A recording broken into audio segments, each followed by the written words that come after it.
What's happening? Andy here. I'm joined today by Austin of Visual Edge IT. How are you, Austin? What's happening? I'm great. I'm great. How are you? Glad to have to be here and appreciate coming on for the second time. Great to have you here. We had you here last year, and then we've had a bunch of your guys on. Brian Ruiz, I think, was the last one we had on talking production. But I thought, it's the end of the year. You're one of the big companies we work with directly, and I wanted to kind of sit down with you and just touch base and see how did you do in 24. What were some of the highlights? And maybe we get into a little bit of 25, what you're excited about. I know we've got a kickoff coming up next month. We'll see you there. But before that, let's tell us a little bit about what do you do for Visual Edge? I know what you do, but what do you do? Yeah, I'm the chairman and CEO and have been actually founded the place. So they keep me pretty busy. The company took off in the last 5, 6 years, and we had a lot of consolidation work that we did and a lot of acquisitions. But now, we're kind of a different place now, which I kind of will get into. But 2024 was a very interesting year.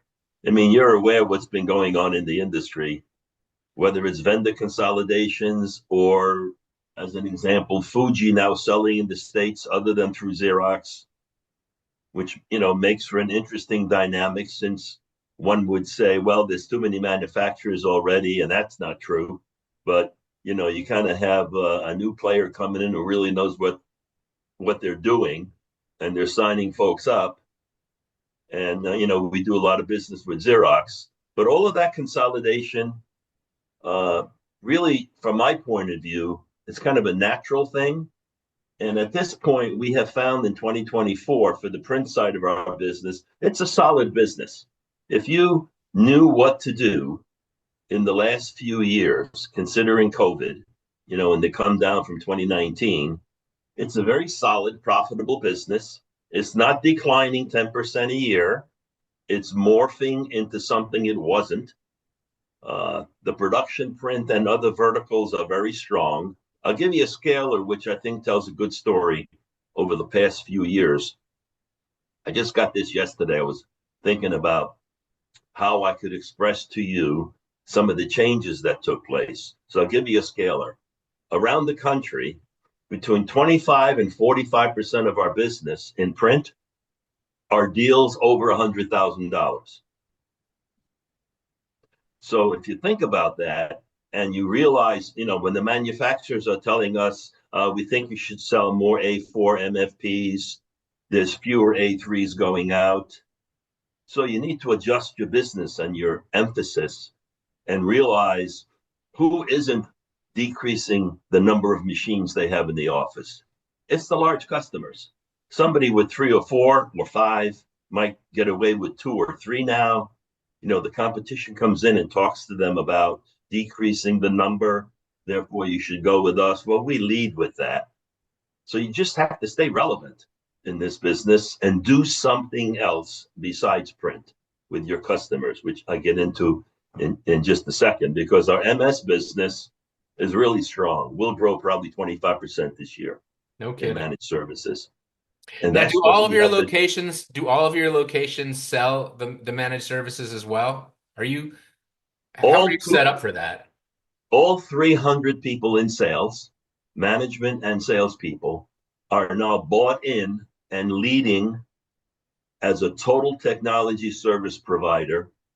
You knew us as print. Now we do more. Let me explain to you how we can help you if you need it. That's the entry with an existing or a new logo. So we're something we weren't.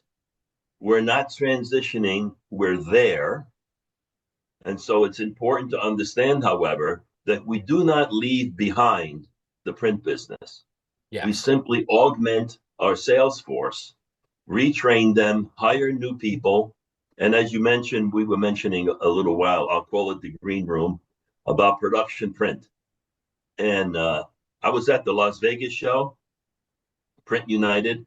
We had a big, I didn't see you there. Maybe I you was didn't not go. there. I was supposed to be having some surgery, which got pushed back, but some hip surgery. But anyway, yeah, I did not go. But you guys had a booth, I believe.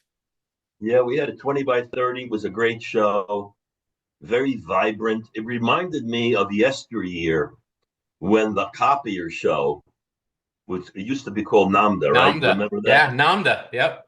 Uh-huh. And it was like that. It was enormous. Production print of all type fabric, all kinds of flatbed equipment. All the big boys are there. All the manufacturers are there. We were there. POA was there. Uh, I don't know of another value-added reseller that was there, but it was a You very guys vibrant launched, if I show. remember correctly, you launched a big, was it a security? You had some software or something, a security program for production printers or something along those lines. Yes. So if you think about it, the emphasis we put there, for instance, competition put production machines in their booth, and I don't mean Konica. I mean my competition as a big boy in the market. We didn't have any equipment in the booth, but we had an education process whereby we were trying to make our customers understand there's more to it than just the gear or the software driving it, which is pretty complex. Are you secure in your systems? Who's talking to you about this? And so we had that conversation with almost everyone that was in the booth, and we had a Hall of Famer there. I'm not going to get into their names to talk about who showed up in what event, but so you get a lot of traction at an event like that, and our increase in sales in 2024 is significant. But one of the things I think to realize that we realize in production print is it's not when you talk about growth, the production print buyers are established. That's not a market where I've got two, I'll buy three. I have one, I'll buy four. It's a different type of market. A lot of it is replacement business, upgrade business, new technology, but the companies themselves are primarily already there. And so it's very competitive. And when we offer Xerox, we offer Konica, we offer Kyocera. So we go in and we talk to them about helping them solve problems, take care of their customers. Maybe it's a Kyocera 1500. Maybe it's also an Irides. Who are your customers? What do you need? We can give it to you regardless of vendor because we're agnostic. That's the way we go at them, which is different than if you're a Xerox rep or a Konica rep. Not that they don't have a broad line, but we have a broader line because of who we carry. But that's a great business. And I know there's been some talk about various dealers or mega dealers getting into the business. It takes a lot of cash flow to get into production print. I mean, these are specialists, and we offer this across the country. We don't And have I think if areas I where we remember from don't. Brian's interview, you're adding like 60 new people in that space, or you were in the process of trying to bring 60 new people just in production, not even the rest of the company, just production. If you include light production, Yeah. we are there. If you look at the big boys, 300, 600, $700,000 installations, we hired up 8 to work with Brian, who now are the specialists who our other 230 salespeople bring in. Because we want our salespeople to bring in specialists across the board, whether it's IT, security, production print, MPS. We give them assistance by bringing in the specialist. So I don't have 230 specialists. I probably have 50. Yeah. Who really can talk the jargon necessary, for that client. And the Hall of Fame arrangement is really branding. I mean, it's amazing how many people we had a tech show in Houston, and I won't mention his name, but he's very famous in Houston with the Houston Oilers. That's as Yeah. far as I'll go with the ID. Uh-huh. People were in line to see this man. Yeah. Came People to the love tech. We football had like players. 300, right? We had like 300 people at a tech show at a brewery, a massive amount of leads. So this kind of a thing, if you can afford to do it, works. And print being as solid as it is, allows you to do this expansion on a basis whereby you don't have to raise equity to do it. You can do it as though you own the business and you were large. Now, we don't own the business. Most of us don't own the business, but we can fund expansion because of where we came from. It's an advantage to have come from print because we have this huge service base, cash coming in, and it makes it easier financially to expand, to think about really being a service provider across the board. And it's working. It was fun to watch. I want to ask you some more about this Hall of Fame arrangement because that was a big announcement at the kickoff in January that you guys had.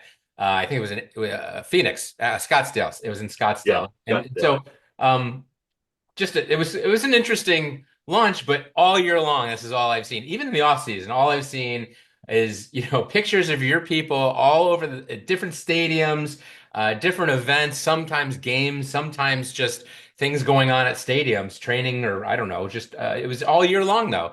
Now, is this your marketing team that was doing this? Is this the Hall of Fame? Is this in conjunction? Because it was like noticeable and it was everywhere. It's a partnership with the Hall of Fame. And Hmm. so we do things together, or we'll have a Hall of Famer who's known where our customer is, film a video, and we'll send the video to the potential customer when we show up after the. So it's a collaborative marketing effort. They've got a great marketing team. It's a really concise organization. It's not owned by the NFL. And so they're really interested in these arrangements. This isn't free. This is a marketing investment, part of our budget, but it works. I mean, there was also an event in Ohio at the Hall of Fame Hmm. where they brought in, I don't know how many hundreds of kids in grade school. And these kids were sort of an entry to the sled market in the area because we got to meet all the administrators that brought the kids in. Uh-huh. So it sounds kind of selfish. It's not because it's something that's good for the kids and it's Yeah. good for business and it keeps the Hall of Fame logo out there. And it's, the best of the best kind of an attitude toward all of business that we do together. Well, and it's such an elite organization, right? And to tie your name to something that's known to be, like you just, in your words, the best of the best. Um, that's got to feel good. And your people are certainly enjoying it. And I'm a big fan of doing these things that are both fun, but something you can bring customers to. So, when you can you can put a smile on your own people's faces and then help them close deals because, who's going to turn down tickets to come to a Hall of Fame event or go to an event with, a legendary player that, from your area, from your region, from your team that you watched when you were a kid and you get to go to, go have drinks or dinner somewhere and they're there signing autographs and meeting people and you're all part of this. So it's, sports works. I don't care whether it's, cars or golf or, all of Listen, it. it works with MMA. Yeah. Um, uh, Ramos arranged Yes. for, I won't mention his name either, but there's a famous MMA heavyweight champ. I think it was champ 3 times. Now, so you get to a younger generation there, right? Yep. Hall of Famers we bring in are usually in their 60s, and the MMA fighter, the champion, great family man, he's well known with younger people. And the first time we brought him in, I was just amazed how they lined up to get autograph pictures. So this is a great attraction for us. But as I mentioned before, our people love it. They just really love it. Now, how is So this it's for a it's an you? upper. Honestly, how is this for you to sit back and watch? And some of this must make your head almost explode when you see this company that you started as, a small local company, all of a sudden with, dozens of locations and Hall of Famers running around and, shaking hands and hanging out with a whole family of your hundreds of employees. How does that feel? What do you think? What's going through your mind when you're sitting there watching this? It's an amazing feeling. I never thought it would happen in that way. I owe David a lot of thanks for arranging this. David has a personality that, Yeah. his personality wouldn't fit in my head. And he's great at all this marketing stuff. So, I mean, I have pictures of myself with these guys. I have a picture of myself, selfishly, in between these two, the MMA and the Hall of Famer. It's like Austin Vanchieri between the Hills of Hercules. Hercules, I mean, they're like a foot taller than me on each side and outweigh me by 120 pounds. Twin So it's Towers. kind of very interesting. I enjoy it. I come home from these events feeling really good about what we're doing. It's amazing just to see where you've gone in all these years and to carry it forward. And speaking of forward, so let's before I let you go, I want to talk about 2025. I know another sales kickoff is coming up this year. We're going to kind of launch things up and kind of set everyone's head straight. And from there, maybe you want to talk about that and what are you excited about for 25? Yeah, so we're going to continue our marketing efforts. We're looking at other cooperative marketing arrangements if they make sense. Uh, but mainly in 2025, I feel as though at this point, we've positioned ourselves where we wanted to be. So now we will approach our customers, as I mentioned before, as a total service provider. And that's where I think the future is. And so we continue to bring in talent, but when it comes to the print side, where we emphasize upmarket, the sled market, universities, all kinds of large deals to emphasize that. We also are going to go upmarket in the MS space. Now that we know how to do this, we can engage and support customers who have 50 to 200 employees. Got that. How about 2,000 employees? Got a couple of those. So now that we learned how to do it and our people have confidence, we're staffing up an enterprise sales force in the MS space. And we're going to really push up market, push our brand. And I think that's the key to 25. Now that we know who we are, we're going to make a big push to get into, it is the SMB space, but it's the larger mid-sized companies. I'm not talking about Ford Motor Company, but I am talking about companies that I wouldn't touch before. But we know how to do it now, and so we're going to extend our offerings. You realize, just as in print, we can sell any IT product to software we want. They all sell through VARs, right? Mm-hmm. It's not like Yeah. somebody's out there selling direct against me. So we are their conduit to the market. Because we're smaller in the IT space, we're not as important to them yet as we are to some of the print OEMs, but we're getting there. So I think 25 will be a big year for us, another growth year, and everybody's looking forward to it. And you guys do a really nice job with the kickoff. It's exciting. You have leaders from all of the, a lot of your partner companies. Very senior leaders will come out. And it's a respect thing, right? To have these people come out and get on that stage and talk about the value of your partnership. And I think the Xerox guys were talking about last year. I think you were the number one seller of Iridesc products, or one of the best. I think you were the best, or the number one seller, and just you probably were one of the highest sellers, the Kyocera inkjet, and Konica certainly got a very, very full line. You got a great mix of product in that category. You've made a big push, and it sounds like you're staffing up in your managed services. You changed your name for goodness sakes a couple of years ago. So managed services is clearly your future. I heard an interesting fact actually.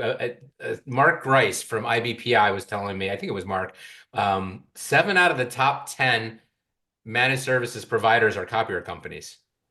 Is that possible? It might be. You might be one of them. But that at first I was surprised, and the more I thought about it, I thought, yeah, it's not so surprising because the majority of, and you run into them all the time, but the majority of managed services, your competition in that space, they're not as buttoned up as what I would call traditional copier companies that have been around 10, 20, 30 years, 50 years. Well, maybe my final comment here, because we're going to, you're 20 minutes. Yeah, We might be at your limit, but I can go on for 3 hours. I But could think too. about it this way. In the IT space, the security space, or the space that the infrastructure folks occupy, they are product people. They develop their software, they sell it through others. They develop their hardware, they sell it through others. So when you talk about a VAR or a total service provider that actually knocks on the door and sells something, they're not $3 billion companies.